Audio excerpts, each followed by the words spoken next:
আসসালামু আলাইকুম ওয়া রাহমাতুল্লাহ। দৈনন্দিন জীবনে কোরআন ও সুন্নাহ বিষয়ভিত্তিক সংক্ষিপ্ত আলোচনার আজকের বিষয়।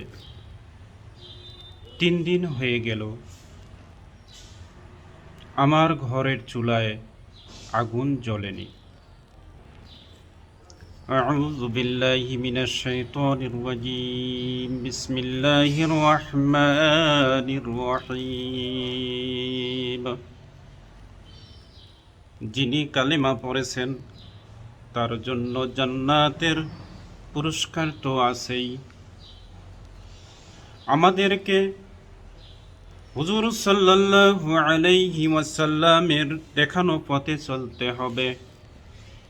তিনি ক্ষুধার জ্বালায় পেটে পাথর বেঁধেছিলেন, আর আমরা তো ক্ষুধার জ্বালায় কখনো পাথর বাঁধিনি।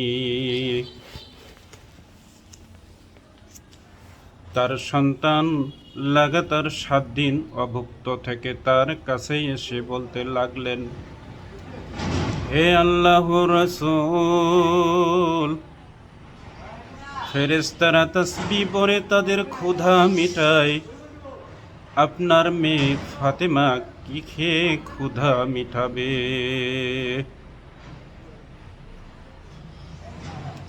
রাসূলুল্লাহ সাল্লাল্লাহু আলাইহি ওয়াসাল্লাম বললেন, মেয়ে সেই সত্তার কসম যিনি আমাকে সত্য নবী হিসেবে পাঠিয়েছেন।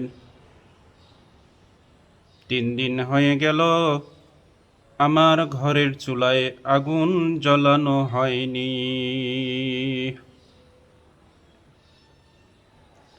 রাসূলুল্লাহ সাল্লাল্লাহু আলাইহি ওয়াসাল্লাম সাদাসিধে ভাবে জীবন কাটাতেন, যাতে করে কেউ বলতে না পারে কিভাবে জীবন কাটাবো। হুজুর সাল্লাল্লাহু আলাইহি ওয়াসাল্লামের মাঝে 40 জন জান্নাতি পুরুষের শক্তি ছিল।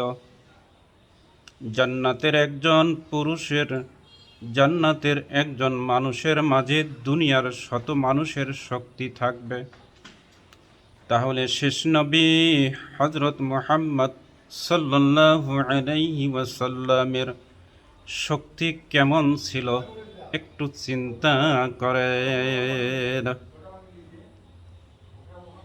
সুবহানাল্লাহ। ধন্যবাদ।